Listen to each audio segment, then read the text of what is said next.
Amazing day mga ka-GMC, welcome back to my channel. Ayan. So meron na naman tayong bagong i-update ngayon. Ayan. So kung napanood nyo yung mga update ko ng mga nakaraang taon pa, ayan. So may lumabas ngayon Trinx Q189 29er. Ayan, ito version 2.9. Ayan. So alam ko dati may lumabas nito 1.8. Ito ay 2.9 version na. Alamin natin yung specs, then yung price nito sa market. Ayan. So pero bago ang lahat, please like and subscribe.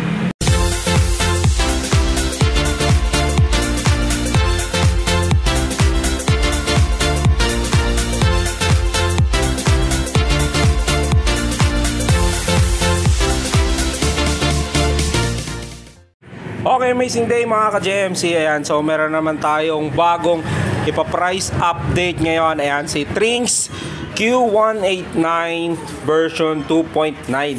Ayan, so ito, si Trinx natin is a 29er. Ayan, so kung naghahanap kayo ng mga 29er na mga bikes na pasok sa budget, I think ito na, si Trinx Q189 ang nababagay.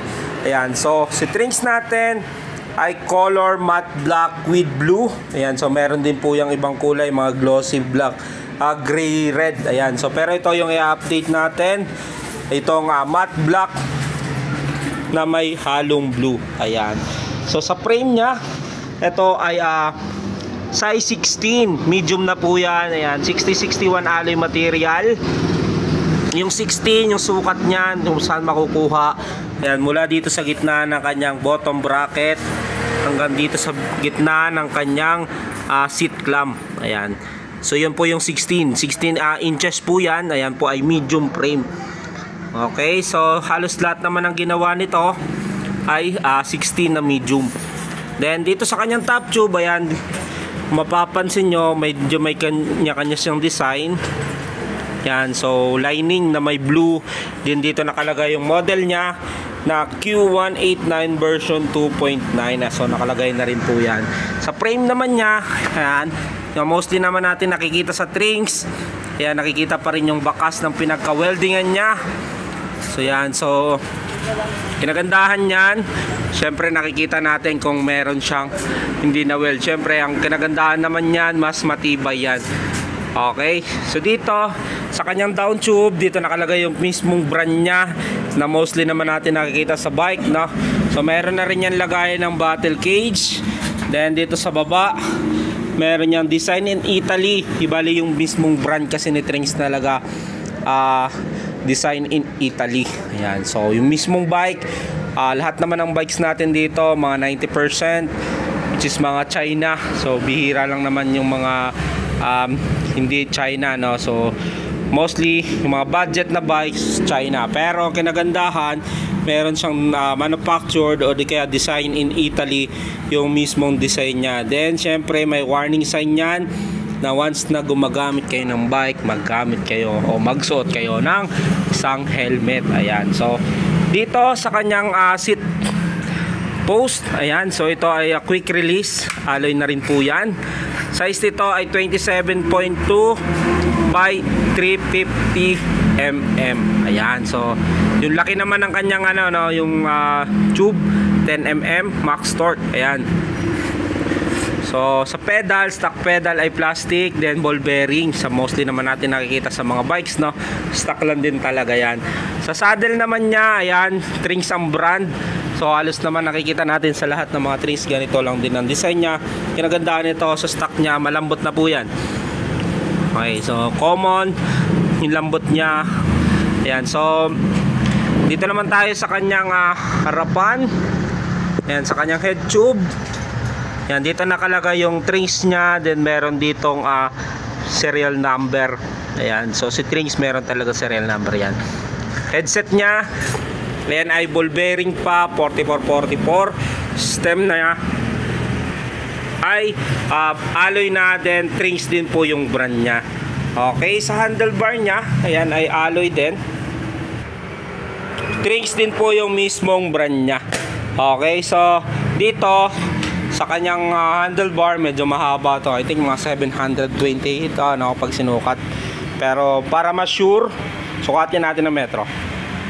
So yan, mali pala ako, no? So nung sinukat ko siya, Ayan, so nakalagay sa kanya is 80. So 800mm pala yung mga nakakabit dito. Ayan, si Trinx natin. So medyo mahaba siya na handlebar. Okay, sa kanya naman shifter na ginamit sa kanya, ayan ay L2 A5. So ang L2 A5 natin ay sa 9 speed. Then ito ay naka 2x 9 speed. Ayan, so like I said, 9 speed ang L2 A5. Then yung hydraulics brake nya, ayan po ay RSX. Pag nakakita kayo ng ganitong klaseng brakes na walang cable, ang tawag po dyan ay hydraulic. Yung may cable, yun po yung mechanical. Ayan, so yun parang old version ng brakes natin, yung mechanical. So meron pa rin naman mga lumalabas na mga mechanical ngayon, pero ito na mostly karamihan lumalabas hydraulic, which is yan po yung upgrade version ng isang brakes. So hydraulic, ayan dito sa harapan, ayan yung brakes nya dito. So hydraulic yan. Ito yung hydraulic, so wala kang makikitang cable dyan. So sa fork naman nya, yan po ay may lockout. Yan, ito yung bouncing. Tas ito pag nilock mo yan, yan po yung wala. So pag gumagamit ka ng isang bike based on experience, ang ginagawa ko, pag paahon ako, nilalak ko yan kasi para maging forsado ako.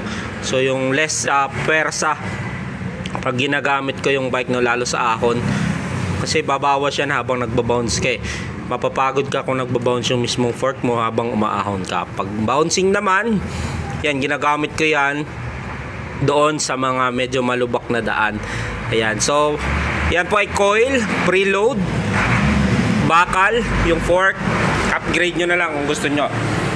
Pero sa akin, sulitin nyo na muna kasi maganda man po yung mga stock ni Trinx. Yan, sa fork, ayan, sa kanyang ano naman, gulong sa unahan, ayan, is quick release. Then ito ay 29er.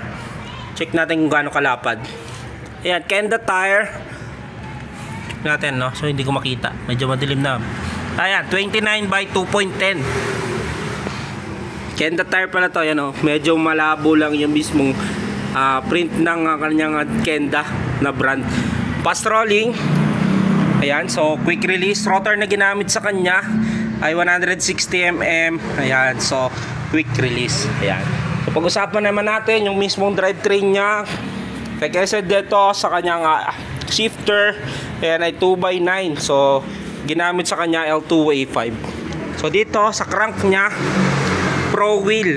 Ayan, so alloy, bottom bracket cell bearing, naka 2x, ito yung mga 115mm to yung bottom bracket. So yan lang kasi naglalaro niyan, 113 or 115. Pero pagkakalam ko ang 15. Then ito ay naka 2x. Yan, L2 yung kanyang FD. Then ito ay naka clamp type na RD, na FD, no? So dito sa kanyang RD, and syempre match yan dapat sa shifter. Yan ay L2 A5. Then ito ay 9 speed na. Bilangin na rin natin 1, 2, 3, 4, 5, 6, 7, 8 9 speed, 11, 2, 32 teeth. Then ito, kinagandaan ito cassette type na. Sa hub naman niya, check natin kung alloy po ba o bakal. So ito yung magnet. Ayan, so alloy siya. So sa rim niya, alloy din. Yan, 29er by 2.10 Kenda tire. Fast rolling, so matulin to lalo sa mga kalsada. So dito ay sa cabling, check natin yung cabling. Ito ay internal, so FDRD. Then yung brake sa likod ay internal, malinis siya. Ayan, so walang bakas na yan, dito na yan dadaan. So meron yan yung sa ilalim na serial number tsaka QR code, no? So yan.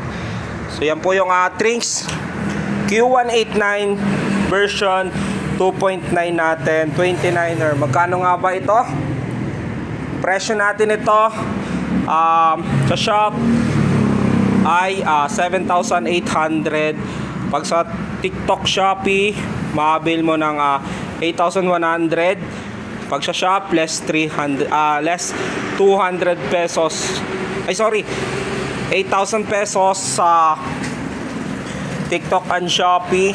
Then dito, cash pick up, less 200. 7,800 with 5 freebies, glove tube, machine guard, arm sleeve. Okay, so yan po yung Trinx Q189 natin.